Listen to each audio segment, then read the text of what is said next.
Good morning students. देखो भैया, अपने राजनीति विज्ञान में 6 चैप्टर अपने कंप्लीट हो चुके हैं। छठवां जो चैप्टर था अंतर्राष्ट्रीय संगठन, वो अपने कंप्लीट हो चुका है। आज अपने एक नए चैप्टर का प्रारंभ कर रहे हैं और चैप्टर का नाम है अपने समकालीन विश्व में सुरक्षा। समकालीन विश्व में सुरक्षा। देखो भैया, अपने यहाँ पर सबसे पहले तो बात करेंगे कि ये सुरक्षा होती क्या है। किसकी बात करेंगे? समकालीन विश्व में सुरक्षा। देखो, सुरक्षा से पहले भैया यहाँ पे ये एक वर्ड आता है, अपने तीसरे चैप्टर से लेके कंटिन्यू ये वर्ड आ रहा है। समकालीन विश्व में वैकल्पिक केंद्र, समकालीन विश्व में अमेरिका का वर्चस्व, ये कई जगह अपने ये वर्ड आ रहा है। आखिर इस समकालीन का अर्थ क्या है? ये जो अपने वर्ड आ रहा है समकालीन, इसका मतलब क्या हुआ? एक कमेंट भी आया था मेरे पास में, उसमें भी ये पूछा था कि सर समकालीन का मतलब। तो देखो भैया, सीधा सा याद रख लेना, समकालीन में उन घटनाओं को शामिल किया जाएगा जो कब घटित हुई थी? द्वितीय विश्व युद्ध के बाद।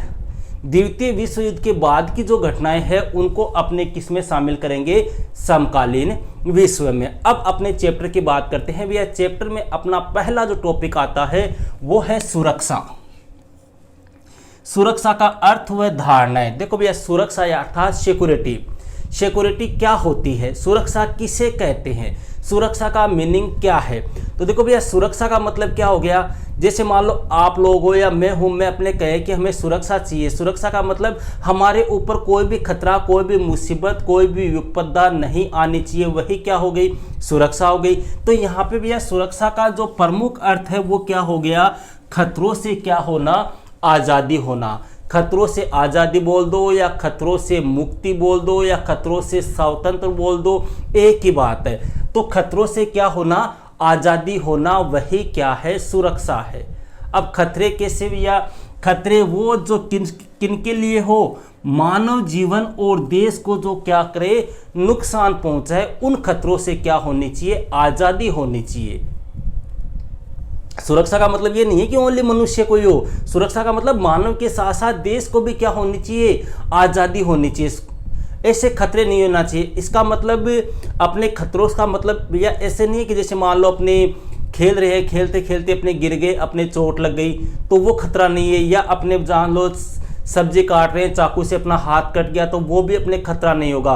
खतरे का मतलब कैसे खतरे? जिनसे क्या हो? मनुष्य के जीवन को या मनुष्य की स्वतंत्रता को या उसकी संप्रभुता को या देश की अखंडता को नुकसान हो, उन खतरों से आज़ादी, वह क्या कहलाएगी? सुरक्षा। तो देखो भैया, यहाँ पे सुरक्षा का अर्थ क्या हो गया? खतरों से आज़ादी। मानव जीवन और देश को, मतलब ऐसे खतरों से आज़ादी जिनसे मानव जीवन और देश को क्या होता है? नुकसान पहुंचता है। उनसे क्या हो? आज़ादी। जैसे मान लो किसी दूसरे देश ने हमारे ऊपर आक्रमण कर दिया, ठीक है, तो उससे मानव जीवन को, हमारे देश की एकता, अखंडता, संप्रभुता को क्या हो रहा है? नुकसान हो रहा है। तो ऐसे खतरों से क्या होनी चाहिए? आज़ादी होनी चाहिए, मुक्ति होनी चाहिए, वही क्या है? सुरक्षा है। आगे बात करेंगे भैया, ऐसे खतरे जिनका संबंध केंद्रीय मूल्यों से हो। केंद्रीय मूल्य कौन से? अभी जैसे मैंने आपको बताया, जीवन की, व्यक्ति का जीवन है, उसकी स्वतंत्रता है, देश की एकता है, अखंडता है, उसकी संप्रभुता है, उसकी स्वतंत्रता है, वो क्या हो गए? केंद्रीय मूल्य हो गए। तो ऐसे खतरे जिनका संबंध केंद्रीय मूल्य से हो तथा जिनसे मानव व देश को क्या हो? अपूर्णीय क्षति हो। अपूर्णीय शक्ति जिसका मतलब जिसको वापस पूरा ना किया जा सके, वो क्या हो गई? अपूर्णीय क्षति। जैसे भैया 1962 ईस्वी में भारत के ऊपर आक्रमण किया था किसने? चीन ने। और चीन ने आक्रमण करके अपने कुछ हिस्सा तो जम्मू कश्मीर का और कुछ हिस्सा जो अरुणाचल प्रदेश का है उसको क्या कर लिया? अपने कब्जे में कर लिया। तो वो कैसी क्षति हो गई? अपूर्णीय क्षति। क्लियर है? तो ये तो किसका मीनिंग हुआ भैया? सुरक्षा का। सिंपल सा छोटा सा 1 नंबर का क्वेश्चन पूछते हैं, सुरक्षा का शाब्दिक अर्थ क्या है? तो खतरों से आज़ादी या खतरों से मुक्ति ही क्या है? सुरक्षा है। अब देखो भैया, बात करते हैं सुरक्षा की धारणाएं। अपने सुरक्षा की 2 धारणाएं हैं भैया। एक तो है पारंपरिक धारणा, इसको पारंपरिक धारणा बोल दो या परंपरागत धारणा बोल दो, एक ही बात है। दूसरी हो गई अपारंपरिक धारणा या गैर पारंपरिक, अपारंपरिक धारणा। पारंपरिक और अपारंपरिक, या इसको परंपरागत गैर परंपरागत, एक ही बात है। अब ये पारंपरिक और अपारंपरिक सुरक्षा जो होती है वो क्या होती है? देखो, परंपरागत बोल दो या पारंपरिक सुरक्षा, इसके अंतर्गत अपने बात करेंगे बाहरी खतरों की। पारंपरिक सुरक्षा का मतलब जो बाहरी खतरे होते हैं, जो बाहरी हमले होते हैं, वो किस में आएंगे? अपने पारंपरिक धारणा में। बाहरी खतरे जैसे मान लो हमारे देश के ऊपर किसी दूसरे देश ने क्या कर दिया? आक्रमण कर दिया, तो वो कैसी हो गई? पारंपरिक धारणा या परंपरागत धारणा। और दूसरी हो गई भैया अपारंपरिक धारणा। अपारंपरिक धारणा में अपने किन का अध्ययन करेंगे? इसमें देखो बाहरी खतरों का कर लेना, इसमें बाहरी खतरों के साथ साथ जो अन्य घटनाएं हैं, इसमें मतलब ओनली हमलों का ही उल्लेख नहीं होगा, इसमें अन्य घटनाएं जैसे मान लो अकाल पड़ गया, या महामारी आ गई, या आपदा आ गई, या वैश्विक तापवृद्धि हो गई, या भूकंप आ गया, या कोई आतंकवादी हमला हो गया, या अपने निर्धनता आ गई, तो इन सभी का अध्ययन किस में करेंगे? अपारंपरिक में। मतलब अपारंपरिक में सभी आ जाएंगे, और पारंपरिक जो धारणा है उसमें ओनली बाहरी हमलों का अध्ययन किया जाएगा, बाहरी खतरों का अध्ययन किया जाएगा। ठीक है, तो परंपरागत धारणा और अपरंपरागत धारणा मतलब समझ गए, मतलब बाहरी खतरे और इसमें बाहरी प्लस साथ ही साथ में जो अन्य घटनाएं हैं उनका अध्ययन करेंगे, जो अन्य हमले हैं या अन्य समस्याएं हैं या अन्य बीमारियां हैं उनका अध्ययन होगा। अब देखो भैया, यहाँ पर जो पारंपरिक धारणा है, इस पारंपरिक धारणा को दो भागों में डिवाइड किया गया है। एक तो है बाह्य सुरक्षा और एक हो गई देश को कौन सी सुरक्षा? आंतरिक सुरक्षा। मतलब परंपरागत धारणा या पारंपरिक जो धारणा है उसको आगे जाके कितने भागों में बांट दिया है? दो भागों में बांट दिया है। एक तो देश की बाह्य सुरक्षा और एक कौन सी हो गई? आंतरिक सुरक्षा। अब इसमें बात आती है सर बाह्य सुरक्षा कौन सी होती है, आंतरिक सुरक्षा कौन सी होती है? तो देखो इसमें अपने चर्चा करते हैं भैया। बाह्य सुरक्षा में मुख्य रूप से अपने किन को शामिल करेंगे? सैन्य खतरों को। सैन्य खतरे का मतलब कोई बाहरी देश है, उस बाहरी देश के द्वारा अपने देश के ऊपर आक्रमण कर देना, जैसे पाकिस्तान के द्वारा आक्रमण कर देना, जैसे चीन के द्वारा आक्रमण कर देना, जैसे जर्मनी, ब्रिटेन, इनके द्वारा भारत के ऊपर क्या कर देना? आक्रमण कर देना। तो वह कौन सी सुरक्षा हो गई? बाहरी सुरक्षा। तो देखो भैया, इसमें सैन्य खतरे को ज्यादा खतरनाक माना जाता है। बाहरी सुरक्षा में सबसे ज्यादा प्रमुख जो है वो किसको मानते हैं? सैन्य खतरे को मानते हैं। ये भी क्वेश्चन है अपने, बाहरी सुरक्षा में सबसे प्रमुख खतरा कौन सा होता है? किसी देश के द्वारा क्या करना? आक्रमण करना या सैन्य हमला करना। इसमें खतरे का स्रोत जो है वो कौन होता है भैया? कोई दूसरा मुल्क होता है। जैसे भारत है भैया, भारत के ऊपर क्या कर दिया? चीन ने आक्रमण कर दिया, तो चीन कैसा हो गया? दूसरा मुल्क हो गया। सैन्य हमले में सिर्फ सैनिकों को नहीं बल्कि आम नागरिक भी क्या होते हैं? मारे जाते हैं। और बाहरी सुरक्षा में जो सैन्य हमले होते हैं भैया, उन सैन्य हमलों में अपने सैनिकों के साथ साथ कौन मारे जाते हैं? आम नागरिक भी या निर्दोष जनता भी मारी जाती है। आपके सामने उदाहरण है भैया, कई उदाहरण है आपके सामने। प्रथम विश्व युद्ध देख लो, द्वितीय विश्व युद्ध देख लो, या भारत के द्वारा पाकिस्तान पे आक्रमण देख लो, या पाकिस्तान के द्वारा भारत पे आक्रमण देख लो, या चीन के द्वारा भैया भारत के ऊपर आक्रमण देख लो। इन सभी युद्धों में क्या हुआ है? इन सभी युद्धों में ये हुआ है भैया, सैनिकों से ज्यादा कौन मारे गए हैं? आम लोग मारे गए हैं, आम जनता मारी गई है। तो अपने बाहरी सुरक्षा में क्या होता है? बाहरी सुरक्षा में मुख्य रूप से कौन से खतरे को शामिल करेंगे? सैन्य खतरे को शामिल करेंगे। इसका स्रोत कौन होगा? कोई दूसरा पड़ोसी मुल्क होगा। और इसमें क्या होता है? इसमें सैनिकों के साथ साथ में आम जनता, निर्दोष जनता या आम नागरिक भी मारे जाते हैं। सैन्य हमले में किसी देश की सरकार का हौसला तोड़ा जाता है। हौसला का मतलब किसी देश की जो एकता होती है, किसी देश की जो अखंडता होती है, किसी देश की जो ताकत होती है, उसको तोड़ा जाता है। यही हुआ था भैया 1962 में चीन ने भारत पे आक्रमण कर दिया था। पंडित जवाहरलाल नेहरू प्रधानमंत्री थे, तो उस समय क्या हो गया था? भारत की कंडीशन जो है वो एक प्रकार से काफी कमजोर हो गई थी। तो अपने क्या हुआ? भारत का हौसला टूटा या नहीं हुआ? विश्व में अपने भारत की क्या हुई? एक प्रकार से भारत की कमजोरी साबित हुई। तो वही क्या है? अपने हौसला तोड़ना। इसमें खतरा पड़ोसी मुल्क से होता है जो ताकतवर हो, और पड़ोसी मुल्क भी कौन सा होना चाहिए भैया? ताकतवर देश से होना चाहिए। पड़ोसी मुल्क कैसा होना चाहिए, ताकतवर होना चाहिए। जैसे भैया पाकिस्तान जो है, पाकिस्तान और भारत के मध्य अब तक 4 बार लड़ाइयाँ हो चुकी है और चारों बार पाकिस्तान ने मुँह की खाई है। चाहे 1947-48 की बात हो, चाहे 1965 की बात हो, चाहे 1971-72 की बात हो, चाहे 1999 की बात हो, हर बार पाकिस्तान ने मुंह की खाई है। क्यों? क्योंकि पाकिस्तान जो है वो भारत के मुकाबले कमजोर देश है। लेकिन भारी सुरक्षा में अपने किसको शामिल करेंगे, ताकतवर देश को शामिल करेंगे। जैसे आपने भारत के साथ में कौन सा देश, चीन, ठीक है। क्यों? क्योंकि ताकतवर देश होगा ना, उस ताकतवर देश से ही भैया सैनिकों का नुकसान होगा, उस ताकतवर देश से ही निर्दोष जनता का नुकसान होगा, और उस ताकतवर देश से ही देश की स्वतंत्रता, देश की संप्रभुता, देश की राष्ट्रीय अखंडता को क्या होगा, नुकसान होगा। तो ये तो होगी भैया किसकी बात, अपने बाह्य सुरक्षा की। क्या होती है बाह्य सुरक्षा, मोटा मोटा आपको बता दिया, कोई दिक्कत नहीं है। नोट्स अपने अभी इसको पूरा कर ले, उसके बाद में आपको नोट्स भी लिखा देंगे। अब बात करते हैं भैया कि बाह्य सुरक्षा के अंतर्गत मान लो युद्ध हो जाए या युद्ध की स्थिति हो जाए, तो अपने जो गवर्नमेंट होती है, अपने सरकार जो होती है, उसके पास में कौन से 3 विकल्प उपलब्ध रहते हैं। ये क्वेश्चन कई बार आपके एग्जाम में आ गया है कि युद्ध की स्थिति होने पर सरकार के पास में कौन से 3 विकल्प उपलब्ध रहते हैं। तो 3 विकल्प, या पहला देखो सीधी सी बात है, अपनी बात कर ले। अपना मान लो किसी से साथ में झगड़ा हो रहा है, तो अपने क्या करेंगे, पहला काम तो ये करेंगे, ये लो भैया मैं तो हार गया, मैं छोटा बाप को तू बड़ा बाप को। कई बार सुनते हैं ना अपने कि रात से तो बाढ़ बली। तो पहला पॉइंट तो क्या हो जाएगा, आत्मसमर्पण कर देना। आत्मसमर्पण मतलब कि हाँ साहब, आप जो चाहते हो, आपकी जो बात है उस बात को हम मान लेंगे, हमें लड़ाई नहीं करनी है। तो पहला तो क्या हो गया, आत्मसमर्पण कर देना, या उसकी क्या कर लेना, बात मान लेना। जैसे मान लो चीन जो है वो चीन भारत के ऊपर आक्रमण कर रहा है, तो भारत क्या कर देगा, आत्मसमर्पण कर देगा कि हाँ साहब। क्यों करेगा आत्मसमर्पण, क्यों? क्योंकि भारत को पता है कि अपने चीन से नहीं जीत सकते।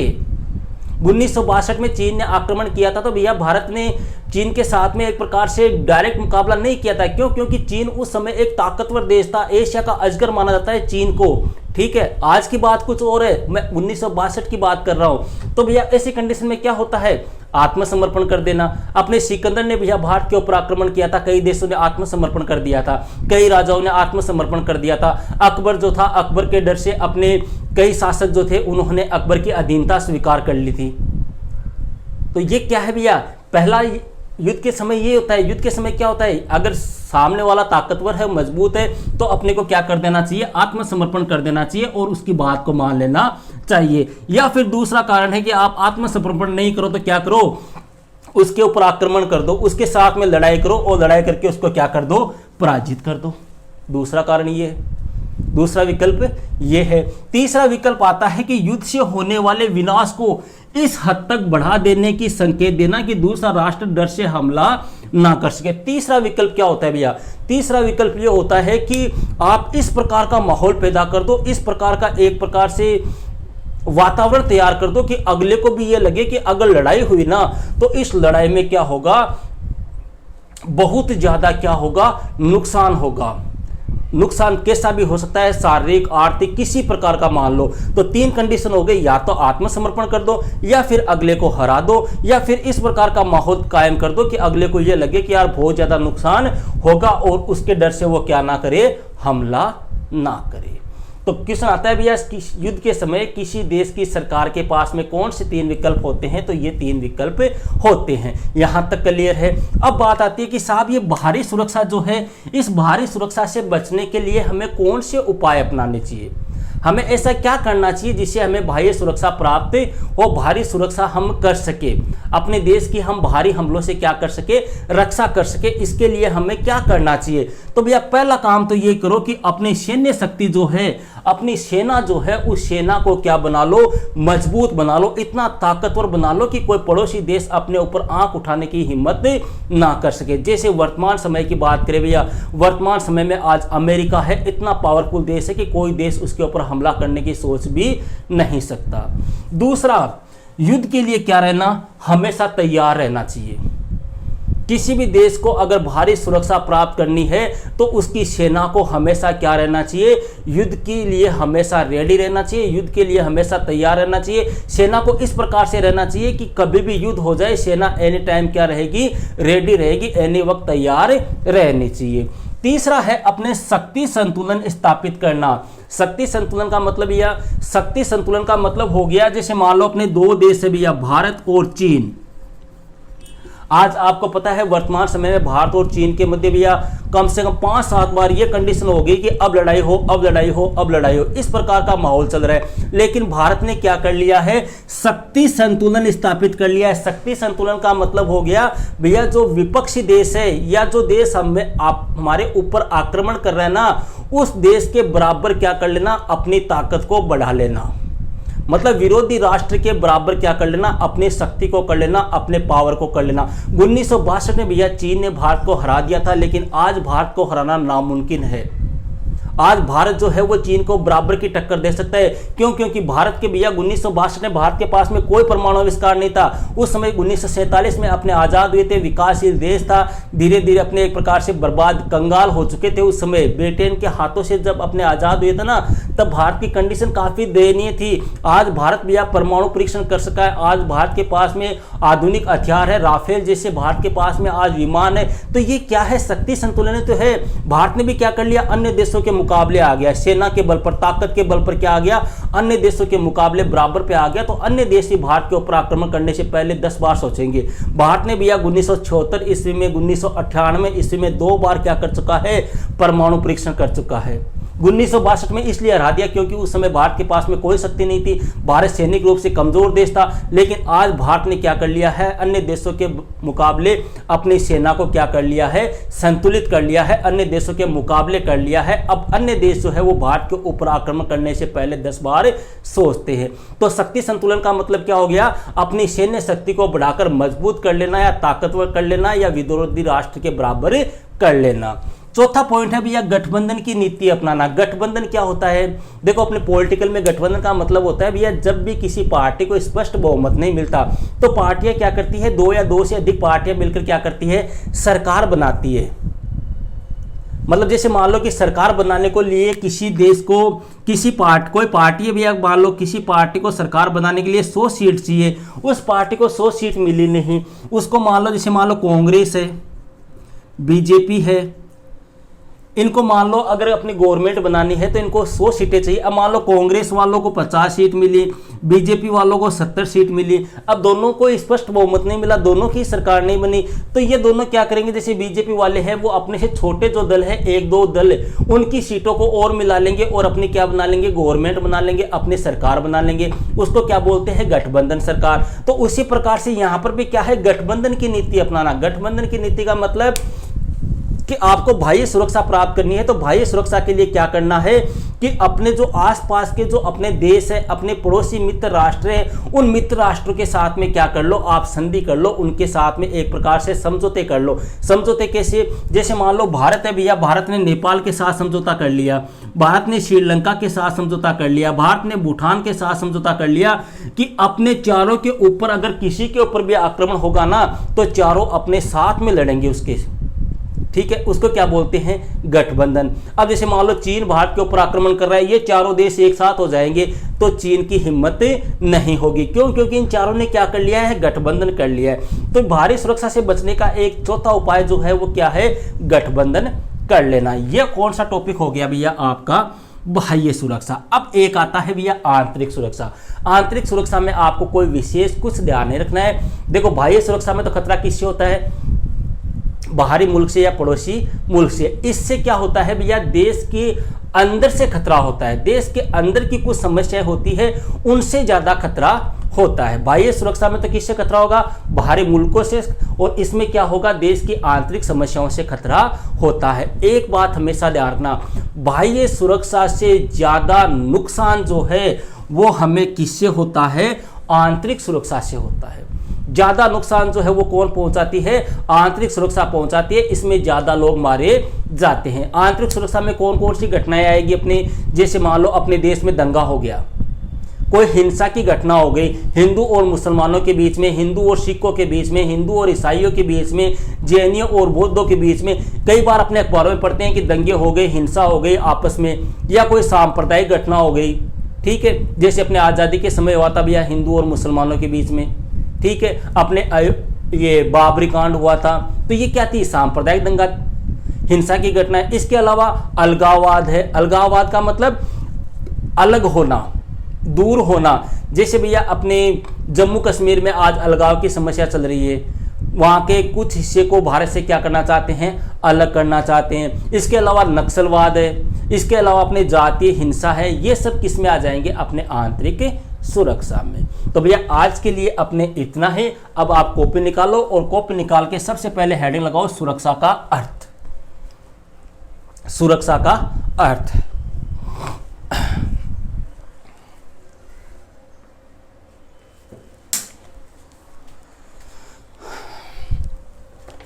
सुरक्षा का अर्थ, इसमें लिखो भैया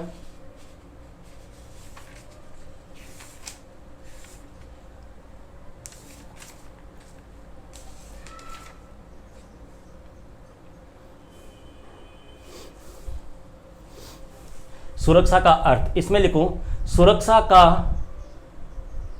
प्रमुख अर्थ है खतरों से आज़ादी या खतरों से मुक्ति। खतरों से आज़ादी या खतरों से मुक्ति। इसमें मुख्य रूप से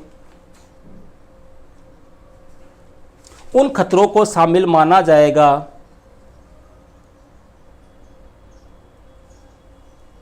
इसमें मुख्य रूप से उन खतरों को शामिल माना जाएगा जिनका संबंध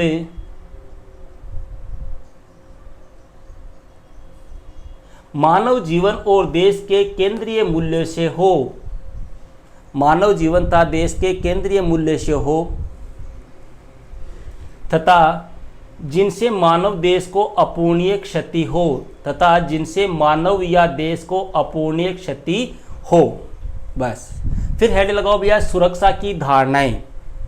सुरक्षा की धारणाएं, ठीक है, इस प्रकार का चलो सुरक्षा की धारणाएं हेडिंग लगा ली। इसमें डैश करके लिखो भैया सुरक्षा की मुख्य रूप से दो धारणाएं हैं।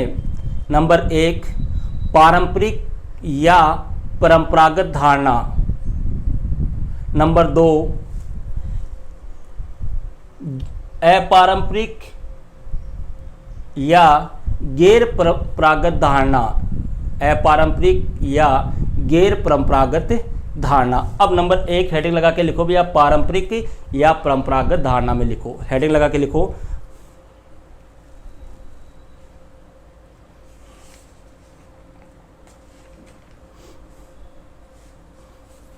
पारंपरिक या परंपरागत धारणा। इसमें हेडिंग लगाओ और हेडिंग लगा के लिखो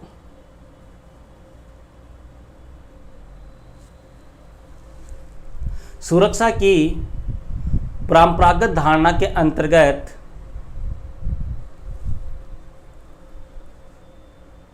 इसे दो भागों में बांटा जा सकता है। सुरक्षा की परंपरागत या पारंपरिक धारणा के अंतर्गत इसे दो भागों में बांटा जा सकता है। नंबर 1 लिखो बाह्य सुरक्षा। नंबर 1 लिखो बाह्य सुरक्षा।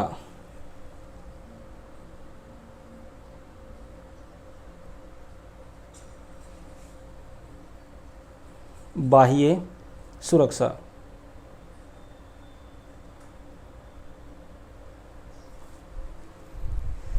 बाह्य सुरक्षा के अंतर्गत सैन्य खतरे को किसी देश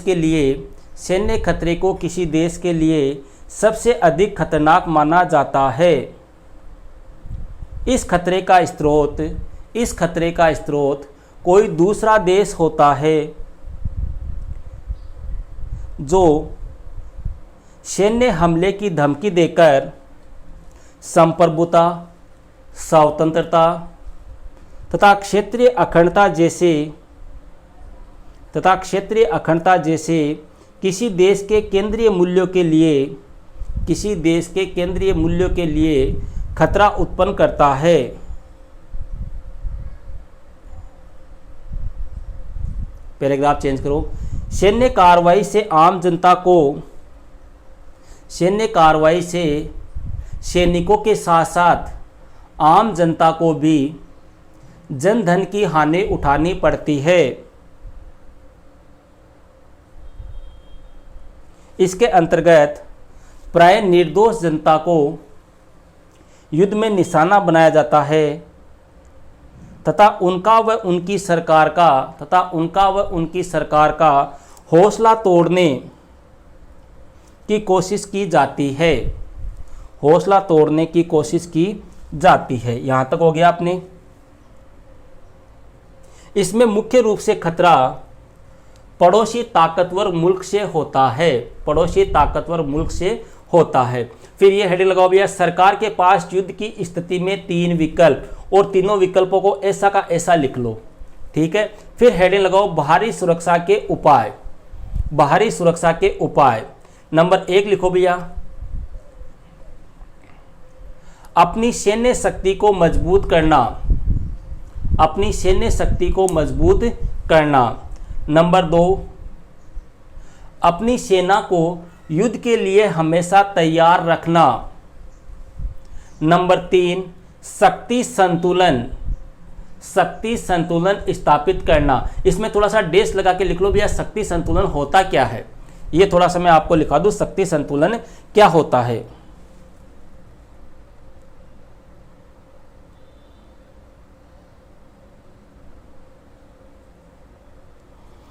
इसमें लिखो भैया, अपनी सैन्य शक्ति को बढ़ाकर मजबूत या ताकतवर कर लेना, अर्थात अपनी सैन्य शक्ति को विरोधी राष्ट्र की शक्ति के बराबर कर लेना, वही शक्ति संतुलन है।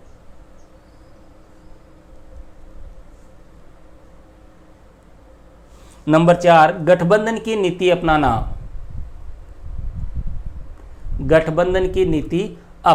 इसमें भी लिख लो भैया, गठबंधन क्या होता है, थोड़ा सा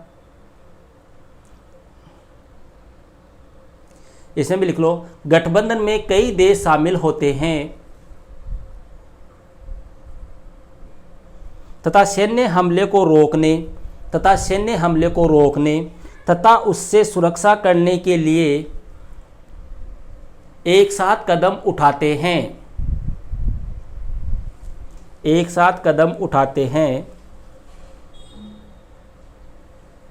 अधिकांश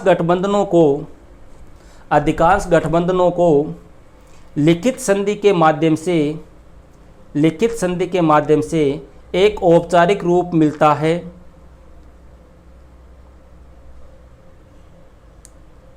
तथा गठबंधन राष्ट्रीय हितों पर आधारित होते हैं। अब यहाँ पे अपने बाह्य सुरक्षा पूरी हो चुकी है। अब अगली हेडिंग लगाओ भैया, आंतरिक सुरक्षा।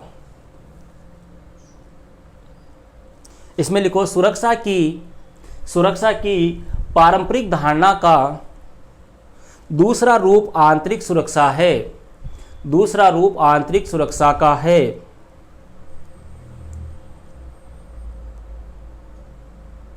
द्वितीय विश्व युद्ध के बाद से सुरक्षा के इस पहलू पर ज़्यादा अधिक जोर नहीं दिया गया